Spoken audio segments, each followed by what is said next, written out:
صفاء وهناء علاش كذبوا علينا وقالوا باللي حنا ما اتصلناش بهذيك السيده. امي فاطمه كتقول باللي اتصلوا بيا هادي عام وقالت لي صفاء باللي نتينا منا علاش سمحتي فينا. السلام عليكم لا فامي، نتمنى تكونوا بخير وعلى خير ان شاء الله، بصحه والسلامه والعافيه ربي. مرحبا بكم معايا فيديو جديد على قناتي وقناتكم بحر مريم بيوتي. شكرا بزاف على التفاعل ديالكم والحب ديالكم اللي خدتكم عليا، والف مرحبا بالناس الجداد. وما تنسوش هذا الفيديو هذا يكون فيه اكبر عدد من اللايك وبارطاج باش تشجعوني انني نزيد نكمل ونبحث ونبقى متواصله مع امي فاطمه حتى النهايه. المهم ندخل الموضوع مباشره، وشكرا للجميع. علاش كيف ما قلنا علاش صفاء وهناء نكروا القضيه ديال اتصالهم مع امي فاطمه، وباللي الشيخ ديال هذيك البلاد اللي هي ساكنه فيها هي هو شاهد، يعني شاهد الشيخ والقايد شاهدين على هذا الشيء هذا. احنا كنطلبوا من صحافه ديال شوف انهم يمشيو لتما ويستجبوا هذا الشيخ هذا وهذا القايد هذا باش نعرفوا اشنو كاين. ولكن فاش طلع الابن ديالها كيقول بلي ما كان حتى شي اتصال، ولكن السؤال اللي جا للابن ديالها من عند الصحفي وهو واش كان اتصال في هذه الايام هذه ما بين صفاء وهناء، وهو قال بلي ان ما كان حتى شي اتصال ما بين صفاء وهناء. يعني السؤال المطروح كان عليه هو هاد الايام، ما كانش عليه واش عمر صفاء وهناء اتصلوا بالام ديالك. الاخ ديالهم او بغيت نقول الابن ديال ديال امي فاطمه كيدخل يخرج في الهضره، كيقول باللي انا حنا ماشي هما هادوك اللي خوتنا حسنه وحسنيه، وكيفاش هل يعقل انني انا في عمري انا خلق 88 وهما خلقين في 88؟ ما يمكنش، يعني ما يمكنش يكون هادشي هذا يكونوا خوتي. اوكي، وحنا عارفين ان يقدر مثلا 88 مثلا يكون الولد مخلوق مثلا البنات خلقوا في الاول ديال العام والولد تخلق في الاخر ديال العام. ولكن واخا هكذاك بغيت نقول لكم وهو ان ماشي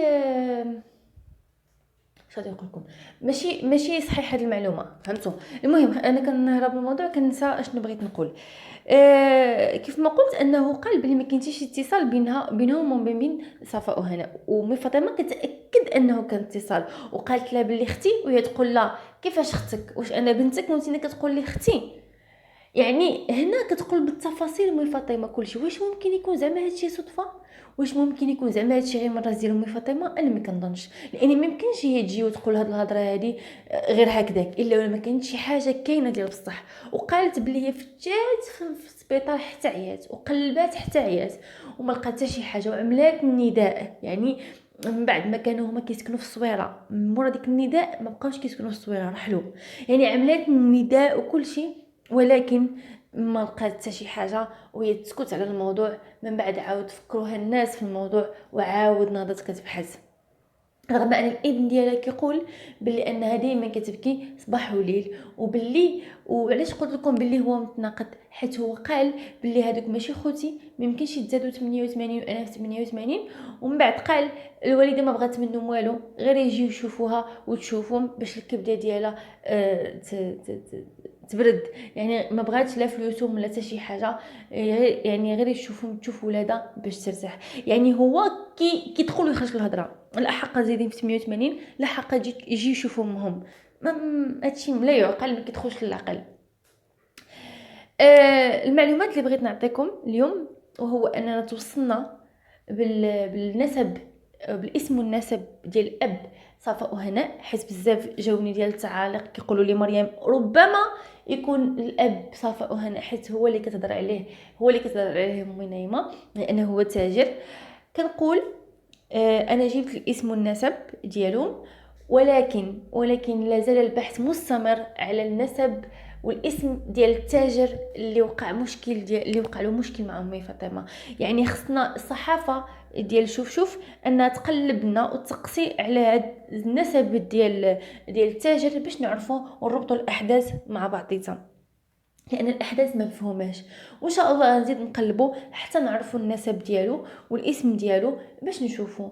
اما الا كان نفس النسب توصلنا به غادي يقولوا لنا باللي التاجر عنده نفس النسب اللي احنا عندنا، فغتكون صدمه بالنسبه للجميع. وربما يكون صفاء هنا عارف الحقيقه، ربما بزاف ديال الحوايج. يعني المهم هو ان النسب احنا عندنا، الاسم عندنا ما يمكنناش نقولوه تحفظا على امور الشخصيه ديال الانسان. ولكن بغينا ناكدوا هاد الشيء، هذا الشكل اللي عندنا يمكن يكون هو، الله اعلم، الله اعلم.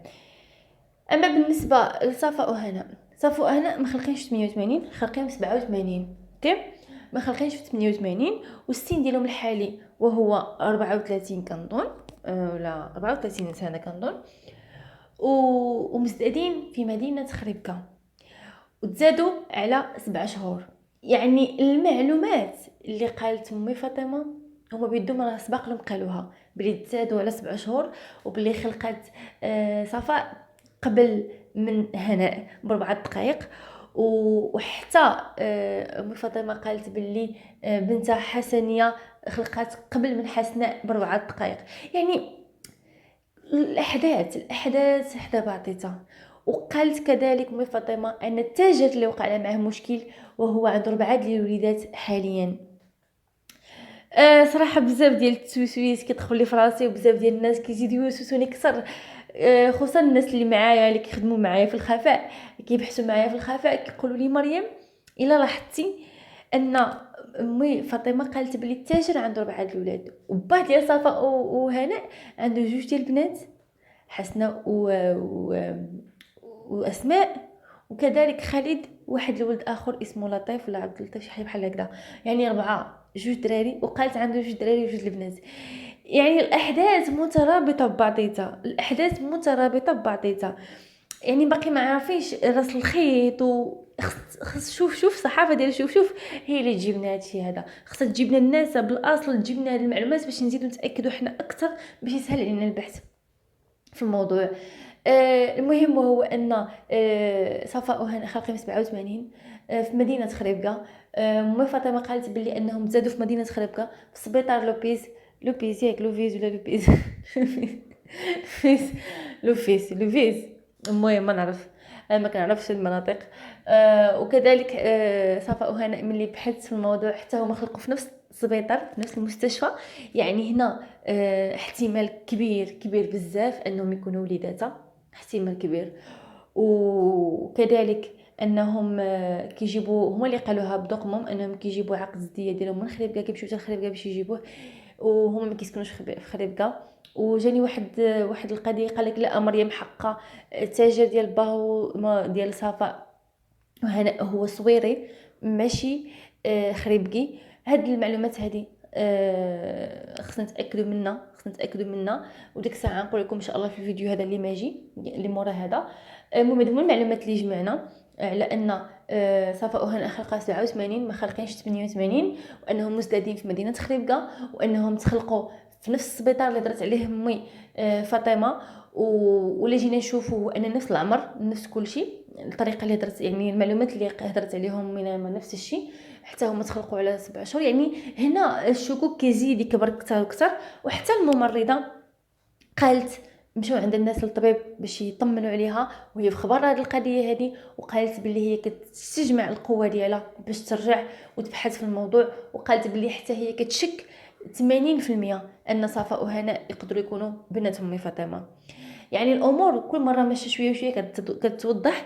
ان شاء الله يا ربي حبيب نوصلوا راس الخيط ونبقاو تابعين هذه المعلومات اللي عندنا حتى نشوفوا اشنو كاين، حتى نشوفوا شنو واقع. امي فاطمه كتقول باللي التاجر اللي وقع له معاه مشكل توفى. قالت باللي انا ما مشيت للعزاء ديالو، ربما يكون باقي عايش، لان ما تعرف ربما يكون باقي عايش وكذبوا عليها باش تنسى الموضوع ديال بناتها، ربما المهم بزاف ديال الحوايج، بزاف ديال الافكار كيطيحوا علينا الراس، بزاف ديال الحوايج. لكن كنتمنى ان الصحافه تجيب الصوره ديال هذاك التاجر، او توري الصوره ديال اب صفاء وهناء لامي فاطمه. وتجيبنا النسب ديال التاجر نشوفوا. لا الا ورات صحافه الفوطو ديال باهم لمي فاطمه، يعني الا ورات لهم الصحافه الفوطو لمي فاطمه، فاطمه غتعرف عليه غير من الصوره واش هو ولا ماشي هو، غادي نبقى عاقله عليه. يعني بلا نسب. الا ما وراهاش الصوره ربما يكون كبر تبدل عليها ولا شي حاجه ما تعقلش عليه ولا شي حاجه، حيت هذه مده يجيبونا غير النسب باش نفهموا واش النسب متطابق او لا. حيت كلشي كيقول لي مريم صافا وهنا كيشبهوا لباهم، واخا ما كيشبهوش لامهم كيشبهوا لباهم. الله اعلم، نشوفوا اشنو كاين، نشوفوا شنو كاين. اما بالنسبه لي كيقولوا لي لا حقها هي كبيره، لا امي فاطمه ماشي كبيره، هي في الخمسينيات. و ولا جينا نشوفوا راه حتى ام صفاء وهناء اللي كاينه دابا راه كبيره، راه كبيره بزاف، راه كتبان فيها. راه بنتها الكبيره راه كبيره تبارك الله، حسن راه ما شاء الله وجهها راه فيه تجاعيد، يعني كبيره غتكون في عمرها شي 40 ولا شي حاجه. يعني تقدر تكون ماماهم هذه اللي معاهم كبيره على امي فاطمه.